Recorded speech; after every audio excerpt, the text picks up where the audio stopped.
Hello guys, maayong udto sa tanan. May hapon na kay it's almost 3 PM na diri. So for today's paniudto, nagluto ko lumpia. So kadi siya nga lumpia is ano ni siya.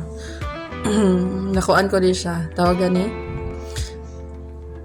Nakunan ko na siya kay gimingaw ako sa pungko-pungko sa Cebu ba. Ano ba itong sa mga nakadtog Cebu kay lagi mo unsa ng pungko-pungko. So mura ni siya. Hinanara ka simple. Ang ako ang ingredients kay walay sulod among ref. Wala na misud andrig pagkaon man na nga. Bisa kung sa dalay mo na wala ko nga maluto.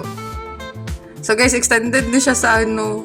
Adlaw-adlaw nagluto ko og ng pagkaon kay maglisod maghanda sa birthday nako pohon. So mo na ni siya ang handa nako adlaw-adlaw. Separate siya. Like itong niagi, spaghetti, tapos, so po ito, fried chicken, hindi, no? Fried chicken, karon lumpia, so, itong niagi, adobo ba ito? Naatay, basta, something inan.